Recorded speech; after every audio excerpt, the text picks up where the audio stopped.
Vintage reissues are nothing new within the watch industry, and the concept is pretty simple. You want a watch that looks like it's 60 or 70 years old, but that has all of the modern reliability of a present-day watch. But the question is it really worth it? Is it really something that can capture the magic of the original? But luckily today we have an example of just that. Representing the new, we have the Omega Speedmaster first Omega in space. This was released in 2012 and ran until 2020, and served as a contrast to what we normally see with the Moonwatch. While the Moonwatch is something that has evolved much more rapidly over the last 50, 60 years since it went to the moon, it's departed a lot from what the original was. The movement now in today's times is the caliber 3861, which is based originally on a La Magna movement. It has modern construction, it's 42 millimeters, it has the crown guards. While it does very much honor the original, Omega has taken a lot of liberties to modernize it. This, on the other hand, is almost a one-to-one recreation of the original first Omega in space, the reference CK2998. This is what accompanied Wally Schirra to space on his wrist as his personal watch. This is before the rush for the moon landing, before different companies were competing to see who would be the first watch on the moon. Of course, everyone knows the story. Omega won the race and Omega was on Neil Armstrong's wrist, but this is what really would have started that journey.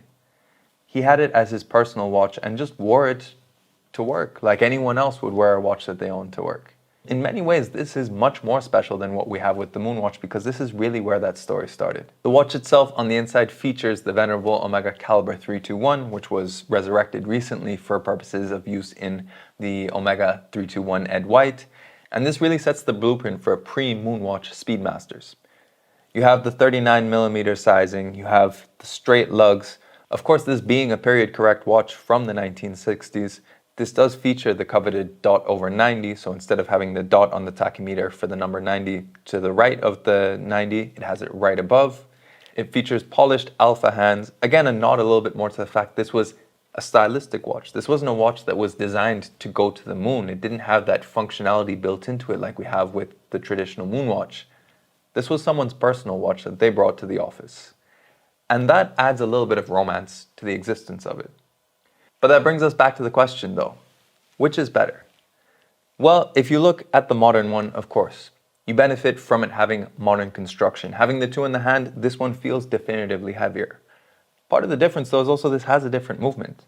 This has the caliber 1861 on the inside, which is related to what succeeded the 321 in the 70s after the Moonwatch, which actually did have the caliber 321.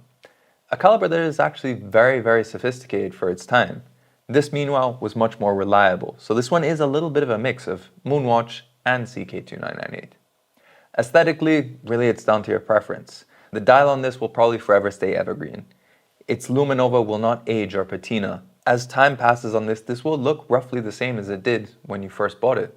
This, meanwhile, has literally gone through decades of use and aging, which, while maybe may carry its signature in terms of the actual wear on the movement, make it seem like it's a bit worn down, but it means it actually has that history. It means it actually is genuinely from that time, while this is just trying to imitate it. It's a question that all collectors have to ask themselves as more and more watch companies make reissues of their older classics. So we'd love to know in the comments below, which is your preference between a brand new watch that mimics the older one, or do you want the original? Let us know in the comments below. If you want to see more videos about watches, then make sure you subscribe to the channel and hit that notification bell as well so you know when the next video comes out.